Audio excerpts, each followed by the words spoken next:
매일명언을 구독하신 여러분 반갑습니다. 매일명언을 구독하신 여러분은 모든 면에서 점점 나아지고 있습니다. 좋아요, 구독, 알림 설정은 저에게 큰 힘이 됩니다. 오늘은 여러분과 햇살과 나무꾼이 쓴 알면 폼나는 명언에 대해서 함께 나눠보려고 합니다. 우리가 알고 있는 명언들의 진실이라는 내용으로 함께 나눠보겠습니다. 눈물 젖은 빵을 먹어보지 못한 사람은 인생의 참맛을 알지 못한다는 명언입니다. 독일의 작가 게테의 소설 빌헬름 마이스터의 수업시대에 나오는 시의 한 구절입니다. 주인공 빌레름이 하프타는 노인의 구슬픈 노래를 들으며 감동하는 장면에서 나옵니다. 눈물에 젖은 빵을 먹어보지 못하고 근심에 찬 여러 밤을 울면서 지새워 보지 못한 사람은 그대들을 알지 못하리. 천상의 힘들이여. 빌레름 마이스터의 수업시대의 내용입니다. 눈물 젖은 빵을 먹는다는 말은 가난이나 실패 등의 시련을 겪으며 힘들게 생활한다는 뜻으로 인생의 괴로움과 슬픔을 겪어보지 않고는 인생을 제대로 알 수 없다는 의미가 담겨져 있습니다.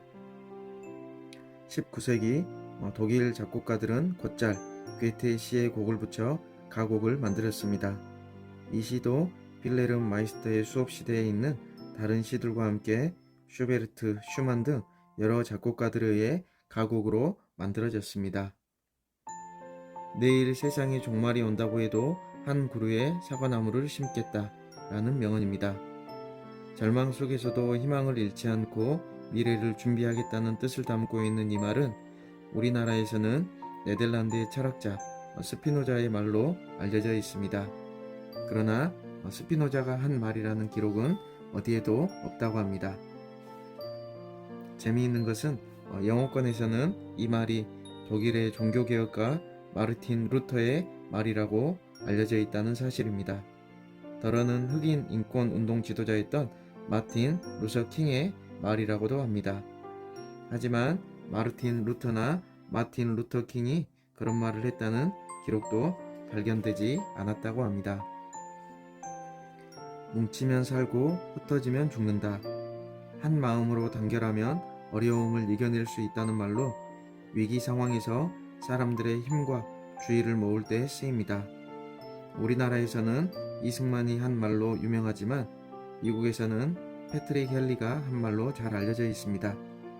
미국 독립혁명의 지도자 가운데 한 사람인 패트릭 헨리는 1799년 3월 4일에 한 연설에서 미국의 단합을 호소하며 뭉치면 살고 흩어지면 죽는다라고 외쳤다고 합니다.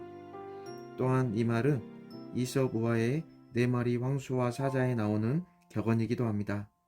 이 이야기에서 황소 네 마리는 언제나 똘똘 뭉쳐다니며 사자가 덤벼들 때마다 서로 꼬리를 맞대고 뿔을 바깥쪽으로 향하고 서서 사자를 물리쳤습니다. 하지만 어느 날 황소들이 서로 다투어 뿔뿔이 흩어지게 되었고 그러자마자 사자가 달려들어 한 마리씩 다 잡아먹었다고 합니다. 하루라도 책을 읽지 않으면 입안에 가시가 돋는다라는 명언입니다. 안중근 의사가 한 말로 알려져 있지만 안중근이 감옥에서 쓴 글귀들 가운데 하나로 안중근이 직접 지은 표현은 아니라고 합니다. 안중근은 1909년 10월 26일 중국 하얼빈에서 조선 통감부 초대 통감이던 이토 히로부미를 저격하고 체포되어 1910년 3월 26일에 사형될 때까지 위승 감옥에서 옥살이를 했습니다. 감옥에 있는 동안 경전이나 격언, 자신이 지은 시 등을 붓글씨로 써서 남겼습니다. 하루라도 책을 읽지 않으면 입안에 가시가 돋는다는 글귀도 그중 하나입니다. 이 말은 옛날 서당에서 한문교재로 사용하던 오은시 모음집인 추구에 실린 구절 일일부독서 구중생형극을 우리말로 푼 것입니다. 독서하는 습관이 몸에 배도록 늘 책을 가까이 하라는 뜻을 담고 있습니다. 펜은 칼보다 강하다라는 명언입니다. 글을 펜에, 무력을 칼에 비유한 것으로 물리적인 힘보다 글이나 말로써 소통하는 것이 더 큰 영향력을 준다는 뜻입니다. 영국의 정치가 겸 작가 에드워드 브루어 리턴의 희곡 리슐리에 또는 모략 2막 2장에 나오는 말입니다.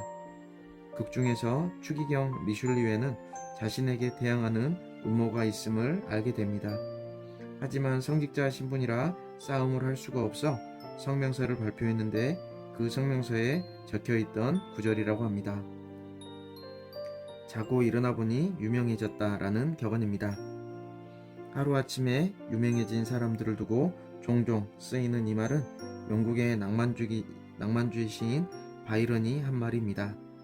자신의 장편 서사시 차일드 헤럴드의 순례가 순식간에 큰 성공을 거두자 바이런은 자고 일어나 보니 유명해졌다고 스스로 평했습니다. 차일드 헤럴드의 순례는 세상에 실증이 난 귀공자 헤럴드가 낯선 외국 땅을 떠도는 내용으로 이국적인 풍경과 우울한 정치로 단번에 독자들의 마음을 사로잡았다고 합니다. 내 사전에 불가능은 없다라는 격언입니다. 프랑스의 군인이자 황제인 나폴레옹 1세가 한 말로 유명합니다. 프랑스어 표현을 그대로 옮기면 불가능은 프랑스 말이 아니다 라는 뜻인데 나폴레옹이 언제 이 말을 했는지는 정확하지 않습니다. 우리나라에서는 흔히 나폴레옹이 1796년에 알프스 산맥을 넘을 때 했던 말이라고 알려져 있으나 그에 관한 기록은 찾아보기 힘들다고 합니다. 또 다른 유래로는 나폴레옹이 보낸 편지의 한 구절에서 나온 말이라는 설이 있습니다. 1813년 독일군과 전투를 벌이던 마그데부르크 지역의 지휘관 장 르마노아 장군이 패배가 눈앞에 있으며 독일군으로부터 마그데부르크 지역을 지켜내기가 불가능할 것 같다는 편지를 보내자 나폴레옹이 보낸 답장에 불가능은 프랑스 말이 아니다 라는 문장이 있었다고 합니다. 인생은 짧고 예술은 길다라는 명언입니다.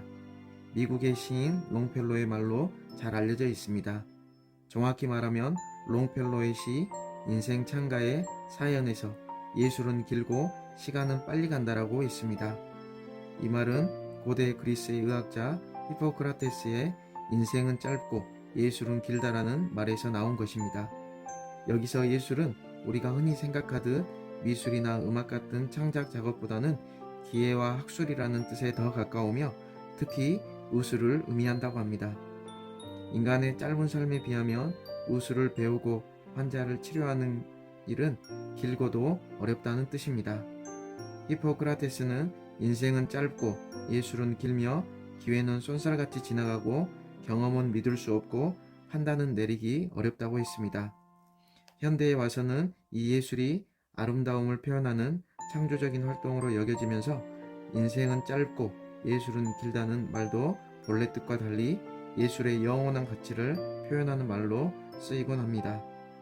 인간의 삶은 덧없이 지나가도 인간이 남긴 예술은 오래도록 남는다는 의미입니다.